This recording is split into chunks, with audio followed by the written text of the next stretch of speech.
Bienvenido al programa Las Verdades como Son, presentado por Iglesia de Cristo. Ven, Señor Jesús. Me da mucho gusto contar con su teleaudiencia y una vez más me acompaña en este set mi hija María Gabriela. Marita, bienvenida al programa. Muchas gracias. Como siempre, recordarles que nos pueden seguir en Facebook. La página oficial es Ministerios Ven Señor Jesús Oficial. Ahí ustedes pueden darle like a la página y así podemos estar en contacto.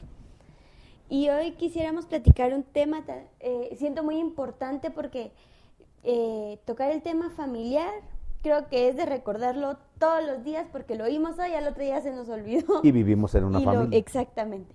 Yo quisiera platicar un poquito contigo de lo que es el descuido que hay a la familia. Familia en general, hijos, esposa, esposo, en el caso de las mamás que trabajan.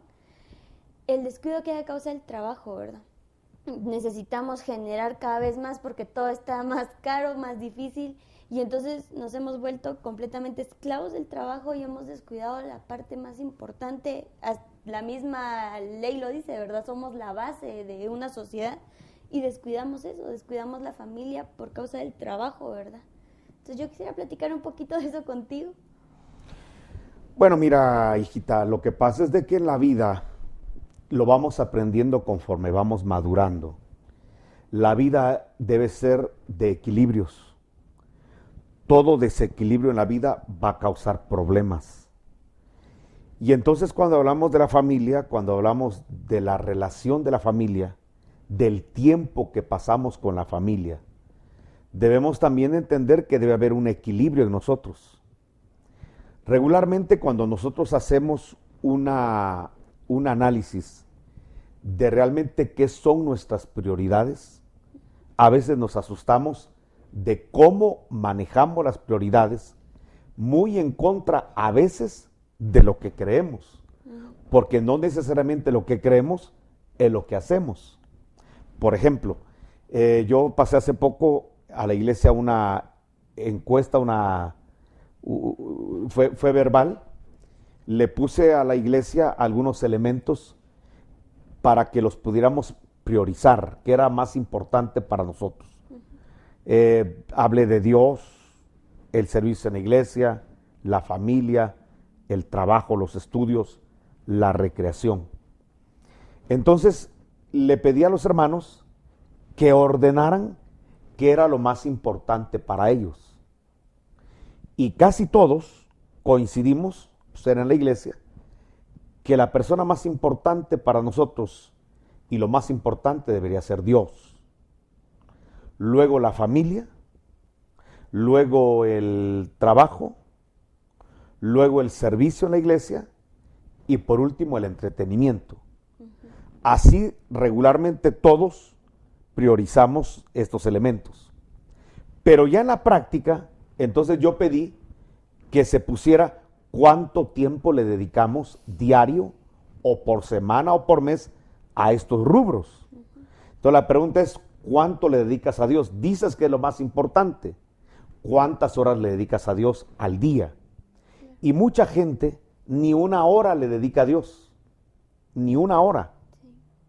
Vamos, no ora, no lee la palabra, no platica con Dios, que es oración.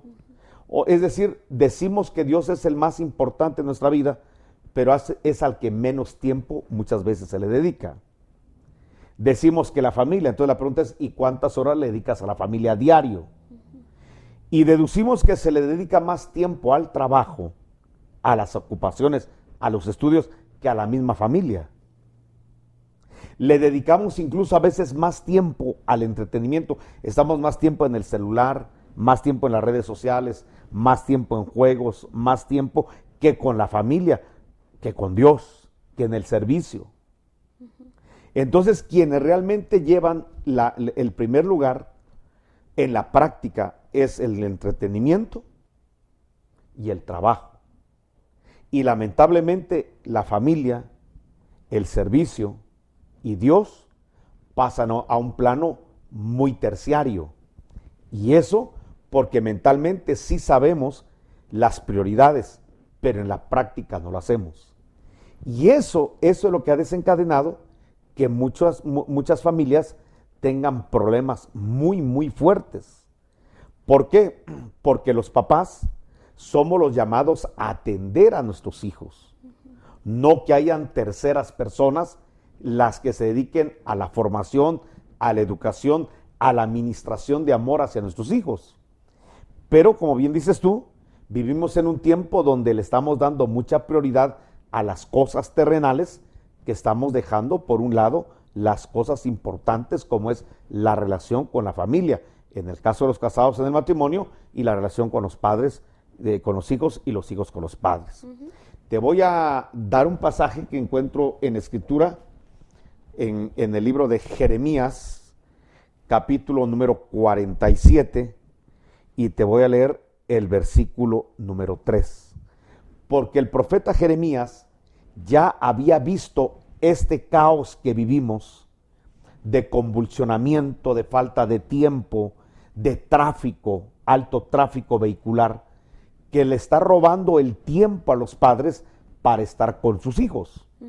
Entonces, esto ya estaba profetizado, y todo lo que se ha profetizado está para que los que somos apercibidos, los que somos sabios y entendidos en la Escritura, podamos enfrentar los cambios sociológicos, los cambios culturales, los cambios legales, los cambios tecnológicos que cada generación enfrenta.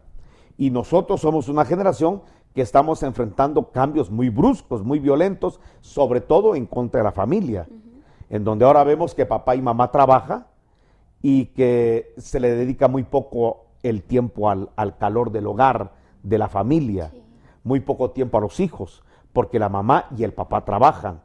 Esto cuando es un matrimonio integrado. Cuando hay una separación todavía es peor, porque el hijo pasa menos tiempo con una de las partes, ya sea con la mamá o con el papá, y entonces aquí se están viendo problemas muy fuertes. A mí no me gusta cuando la gente habla de planificación familiar por cuestiones de economía. Dice, es que como no nos va a alcanzar para 3, 4, 5 hijos. No debería ser por la economía, porque es una falta de fe de que Dios pueda sustentarnos y de que Él sea la fuente de nuestra provisión. Yo creo que el problema radica en la calidad de tiempo que le podamos dar a los hijos. Ahí está el problema, que a mayor cantidad de hijos, menor tiempo para poderles dedicar en este tiempo convulsionado, saturado, estresado que estamos viviendo. Mira lo que dice Jeremías hablando de nuestros tiempos. Por el sonido de los cascos de sus caballos. Y acuérdate que los caballos era el medio de transporte en el tiempo de Jeremías. Él no podía hablar de autos, no podía hablar de autobuses, colectivos, de servicio urbano, extraurbano. Él no podía definirlo de esta manera, sino que la forma como el profeta Jeremías nos habló de estos tiempos en cuanto al alto tráfico vehicular, lo dice de esta manera: por el sonido de los cascos de sus caballos, por el alboroto de sus carros, por el estruendo de sus ruedas, los padres no cuidarán a los hijos por la debilidad de sus manos. Escucha qué profecía la que lanza y se está cumpliendo en estos días.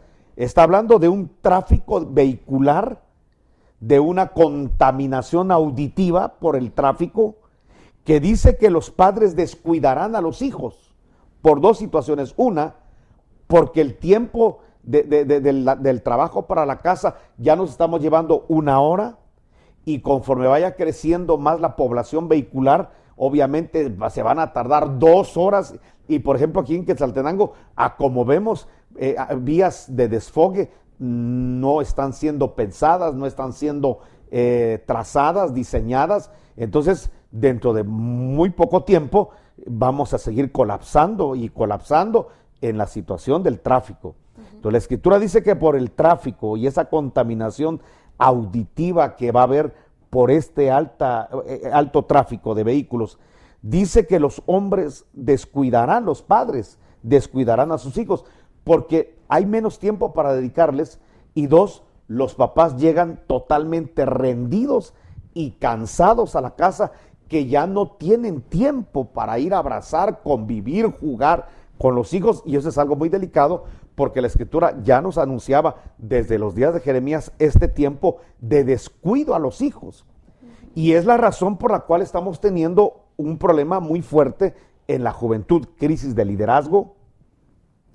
Estamos teniendo problemas en cuanto a la educación de los niños y jóvenes. Estamos teniendo un problema en cuanto al rendimiento escolar de ellos. Estamos teniendo problemas en cuanto al desarrollo artístico, cultural de los niños y jóvenes y deportivo. Y estamos teniendo problemas serios, muy serios. La verdad de que creo con todo el corazón que tenemos que ponerle mucho interés al diálogo de los padres con los hijos y la calidad de tiempo que se le va a dar. No, por lo que vemos ahora, no es la cantidad de tiempo con la que uno pasa con los hijos, sino el poco tiempo que tenemos, aprovecharlo para abrazar, para acariciar, para dar palabras afables, para guiar, para educar, para corregir y aprovechar cualquier situación para hablar, para platicarles, para abrazarlos y para corregirlos. Definitivamente necesitamos con todo el corazón tener más convivencia. El problema está que, como dice la Escritura, el tiempo del día se nos acorta por las múltiples ocupaciones y eso llega a ser un problema serio. Claro. Y también va un poquito la importancia es que fíjate que vivimos ya en nuestra ciudad, por ejemplo, ya cada vez está también más grande. Ya las distancias, el tráfico, que definitivamente es lo peor que estamos viviendo ahorita, la ocupación del estudio, de todo esto. Y yo veo, ¿verdad?, en algunos casos, que como el papá ya no platica con sus hijos, por lo mismo, ¿verdad?, obviamente llegan cansados, llegan como sea. Las ideas que tiene el papá, que le inculcó al hijo de pequeño, que ya no se las recuerda, ¿me entiendes? Como ya no hay comunicación, se nos olvida lo que nos dijeron de pequeños y lo que veníamos viendo, y entonces como ya con el que menos comunicación tenemos es con papá, con mamá, entonces la comunicación que tenemos con gente de afuera nos hace tener unas ideas bien, ¿cómo te explico? Puede haber una sustitución de ideas, bueno, y ese es un problema ancestral, la sustitución de ideas. Por ejemplo, Dios le habló a Adán en el huerto y le dio a Adán mandamientos. Con el diálogo con la serpiente, por eso Pablo dijo que las malas conversaciones corrompen las buenas costumbres. Eva logró tomar del fruto prohibido, caer en pecado, llevarle a su marido, porque hubo una sustitución de doctrina, una sustitución de pensamiento. Con que Dios te dijo, sí, pero yo te digo. Hay una sustitución de ideas, un reengendramiento doctrinal. Y eso sucede mucho. Le sucedió a iglesias. Por ejemplo, a la iglesia de Corinto. En la segunda carta del apóstol Pablo a los Corintios, en el capítulo 11, Pablo reprende a la iglesia porque la iglesia está recibiendo a otro Jesús, está recibiendo otro evangelio y está recibiendo otro espíritu. Entonces, aquí estás viendo que a la iglesia de Corinto le llegó un reengendramiento doctrinal en donde sustituyeron la doctrina apostólica de la palabra establecida en la Escritura por un nuevo evangelio, que es totalmente falso. Eso está probando que congregaciones enteras, individuos como Eva y Adán, pueden ser reengendrados en los conceptos que se han tenido. Entonces, uno como padre educa, forma, sobre todo cuando los niños son pequeños, cuando los hijos son pequeños. Es muy fácil sentarlos, hablarles, educarles. De hecho, uno tiene que hablarles desde que están en el vientre de su madre.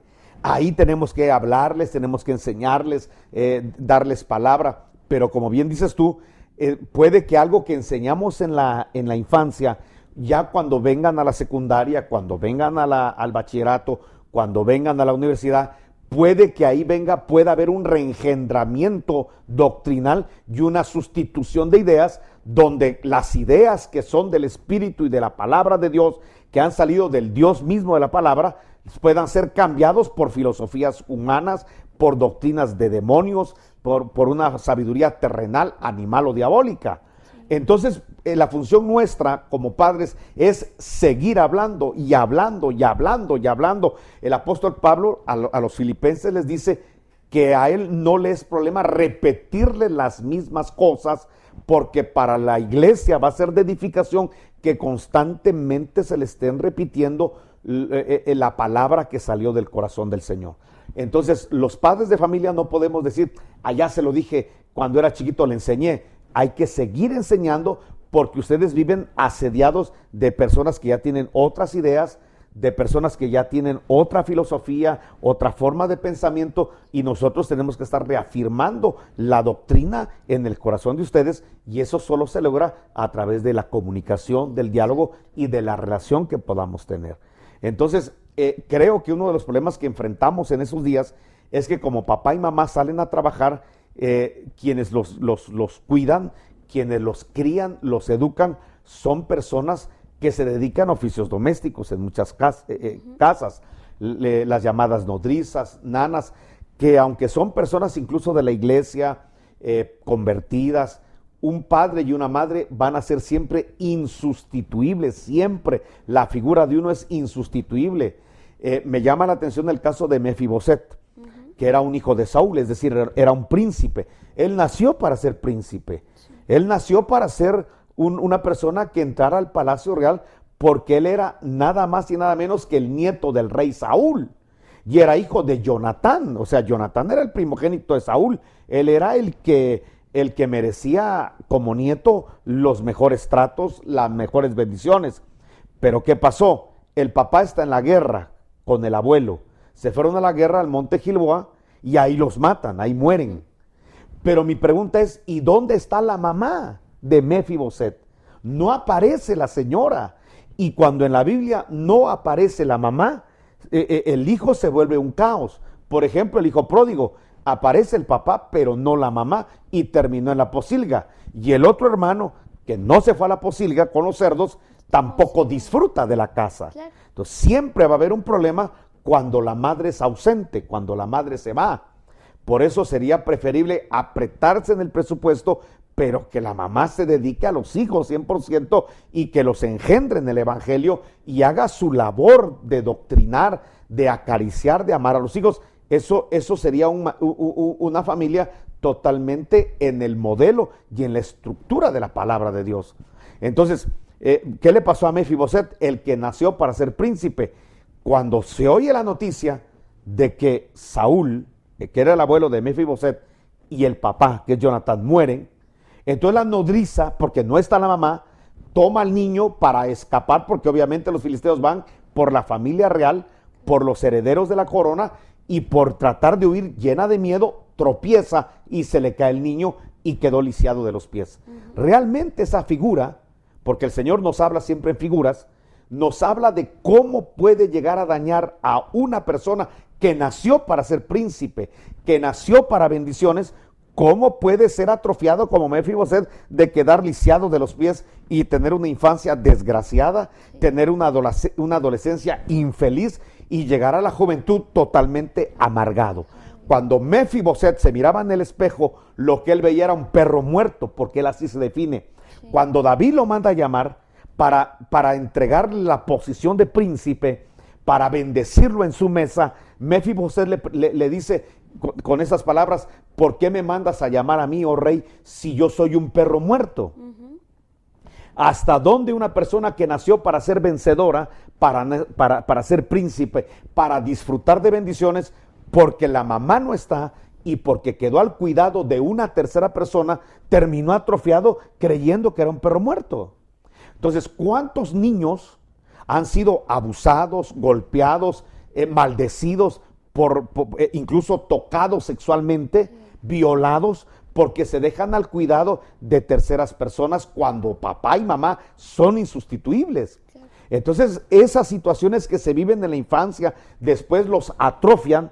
Nacieron para ser líderes, para ser bendecidos, pero están atrofiados, se ven a sí mismos con baja estima por la sencilla razón de que en ese atrofiamiento que les dieron fue porque estaba la madre ausente y el padre peleando la batalla. Entonces, esto nos enseña en la Escritura que nosotros debemos dedicarnos más a nuestros hijos, a su formación, a su educación, a su adoctrinamiento en el Evangelio de Jesucristo, que es lo que al final les va a traer la victoria, es lo que al final les va a traer la bendición.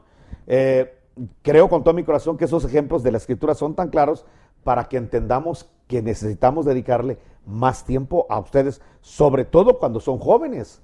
O sea, no hay un sobre todo, tal vez me equivoqué, sino que en cada etapa de la vida dedicarles un tiempo, porque uno pudo haberles dedicado tiempo de bebés o de niños y relajarse y decir, bueno, yo ya cumplí, y no, yo me encuentro padres que dicen, bueno, ya cumpliste 18 años, mi función ya terminó. No, la función de padre no termina hasta que nos vamos de la tierra.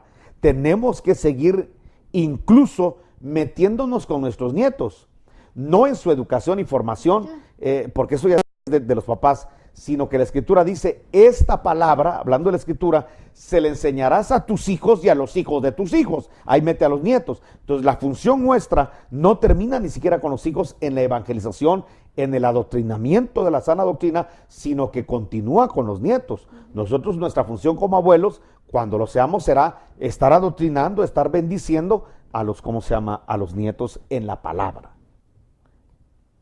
Claro, definitivamente sí.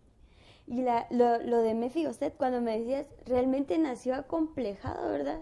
Se hizo, no nació así, se hizo. Sí, o sea, fue tan traumático para él, porque realmente la función de una mamá siempre va a ser muy importante. Por lo regular ya tenemos en la cabeza, ¿verdad?, que papá es quien sale a trabajar y todo, y mamá está en casa, y ella...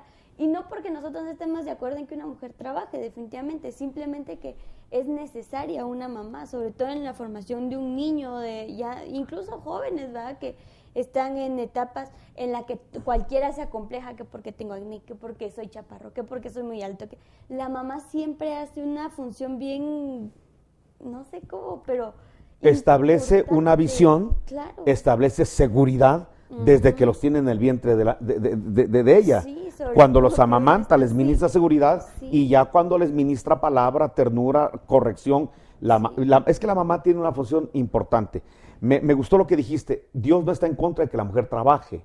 Lo encontramos en la mujer virtuosa. Claro, la mujer virtuosa trabaja, es empresaria, pero cuando habla de ella como madre, dice que los hijos están confiados, no tienen problema porque la mamá incluso les da ropas dobles.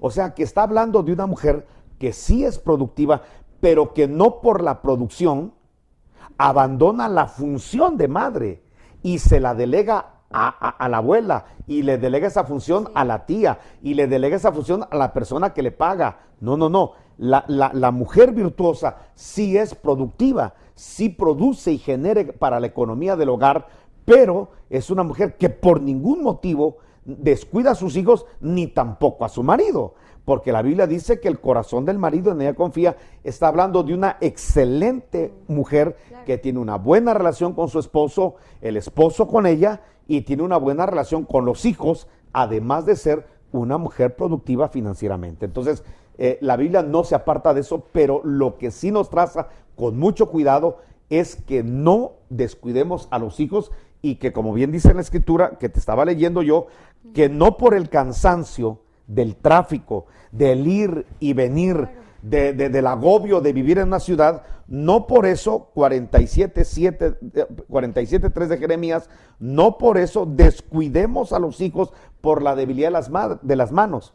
Te voy a decir una cosa que a veces se da: el papá llega cansado del trabajo, entonces ya ni siquiera se sienta en la sala, ya ni siquiera en el comedor a compartir con la familia, sino que directamente sube a su habitación para que le sirvan en la casa, prende la televisión porque la persona está cansada, y el poco tiempo que tiene, porque todo el tiempo se lo ha dedicado al trabajo, a las ocupaciones del menester empresarial o a lo que se dedique, no lo aprovecha para convivir. Entonces estamos hablando, no va a haber un gran tiempo, un largo tiempo, pero que el poco tiempo sea de calidad, que el papá haga el sobreesfuerzo de sentarse, aunque llegue rendido, en la mesa y convivir y platicar y oír qué es lo que hablan los hijos, porque lo que hay en el corazón habla la boca, y regularmente los hijos de repente hablan, y a la hora de hablar, uno de padre se da cuenta cómo va el corazón de sus hijos, cuando están enamorados, cuando están influenciados por amistades,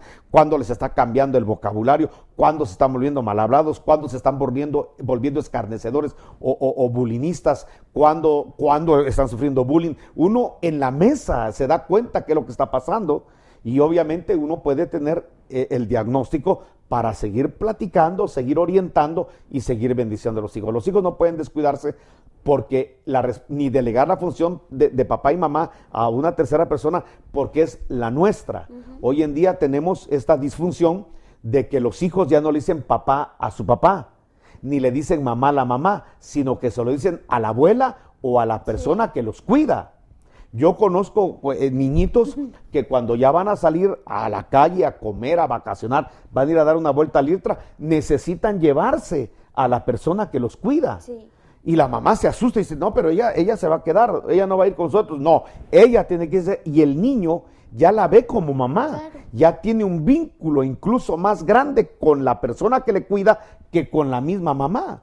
Conozco niños que cuando ya es el Día de las Madres y hacen un trabajo manual, ya no saben a quién regalárselo, si a la mamá que los dio a luz o a la mamá abuela, la mamá muchacha de oficios domésticos, la mamá nana que los está cuidando. claro, Tiene ese problema, y eso es porque quiere decir que la mamá o el papá están haciendo mal una función paternal o maternal.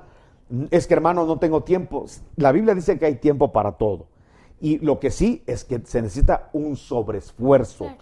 Necesitamos reponernos a lo que dice la Escritura, a esa debilidad que tenemos por el cansancio del trabajo, por el tráfico, pero aquí es donde tenemos que pedirle al Señor fuerzas de búfalo y ver la forma de jugar, ver la forma de platicar, ver la forma de estar con ellos, porque es importante. La relación de padre-hijo, hijo-padre, eso es importantísimo y no lo podemos descuidar, porque cada etapa de la vida de los hijos es diferente. Claro. Ustedes no son los mismos de cuando eran niños.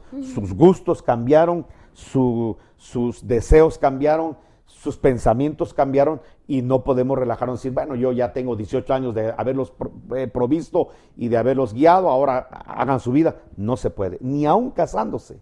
Aunque uno no se mete en la influencia de cómo hacen la familia, uno siempre está ministrando la palabra, bendiciéndoles, y quiera o no, sacándolos de problemas. Porque cuando entran a un hospital por enfermedad, se enferma un hijo, lo que sea, siempre estarán los padres ahí para apoyarlos. Claro, definitivamente sí. Y esto también pasa un poquito en el servicio, ¿verdad? Conozco amigos que tienen papás, mamás sobre todo cristianas, y se apartan totalmente del evangelio. Ay, es que mi mamá desde que yo soy niño, todo el día metida en la iglesia. Que hoy hay uno que va a visitar a la hermana no sé quién, que hoy hay paches, que hay que hacer... Y entonces llegan a... Un total desequilibrio. Ajá, y dicen, yo no quiero nada definitivamente con el evangelio porque prácticamente... El evangelio me quita a mi mamá. Exactamente. ¿Sí? O a mi papá. Exactamente. Por eso te digo que la vida, comenzamos el tema, debe ser de equilibrios. Claro. Y el equilibrio es darle su justo tiempo y medida y atención a todos los rubros de nuestra vida. Algo que he aprendido en la vida es a no sustituir, sino sumar. Por ejemplo, yo le sirvo al Señor, pero necesito ir al gimnasio. Entonces no sustituyo, entonces ya no le sirvo al Señor porque voy a ir al gimnasio. No, Claro. haz un espacio para sumar, suma tu actividad al ejercicio, pero no sustituyas. No, que hoy tenemos mucha gente que, hermano, ¿y por qué no va a la iglesia? Porque ahora estoy yendo al gimnasio, porque ahora estoy haciendo otra actividad. No, hay que sumar, no sustituir. En la vida debemos aprender, porque mientras más sumemos, más completos vamos a ser en la vida. Claro. Entonces, la situación, por ejemplo, lo que estás hablando, de que la iglesia está prácticamente en muchas mujeres, sobre todo mujeres, sustituyendo la vida familiar. Como bien dice, el hijo despierta, es sábado, mi mamá ¿dónde está? En el ayuno. Bueno, y llega la mamá rápido a hacer la comida porque ya tiene que hacer la visita al hospital o al hermano que no ha llegado, y mi mamá ¿dónde está? ¿Dónde está la esposa? Está en la iglesia sirviéndole al Señor, no está haciendo nada malo, pero sí está haciendo algo malo en el hecho de perjudicar a sus hijos, porque por estar sirviendo, por estar en el hospital, por estar visitando a los caídos, por estar en el ayuno, abandona a los hijos, abandona a la familia. Y como bien dices, llega un momento en el cual la gente se vacuna en contra del evangelio, de la vida congregacional, porque dicen, la iglesia me robó a mi mamá, o la iglesia me robó a mi papá, o me robó a mi esposa o a mi esposo. Entonces, en la vida tenemos que aprender a darle su justo tiempo, medida, atención, economía a las cosas que tenemos. Sí hay que tener mucho cuidado con esto que estamos hablando. yo espero que la profecía del 47:3 de Jeremías la podamos nosotros librar. Dice que por el alboroto de los carros, por el estruendo de las ruedas, los padres no cuidarán a los hijos por la debilidad de las manos. Yo espero que en el nombre de Jesús podamos, en este tiempo que nos ha tocado vivir convulsionado de tráfico, de contaminación, de ruido, de que las empresas cada vez presionan más a los trabajadores, a los jefes, a los gerentes, para que produzcan más y den más rendimiento, y eso lleva más tiempo y todo, que podamos con sabiduría sobreponernos a esto y poderle dar el tiempo que necesitan nuestros hijos, el abrazo, el beso, el consejo, la corrección, la disciplina que ellos necesitan. Amigo televidente, este es su programa Las Verdades Como Son, presentado por la Iglesia de Cristo Ven Señor Jesús, donde los estamos esperando con los brazos abiertos. Que Dios les bendiga.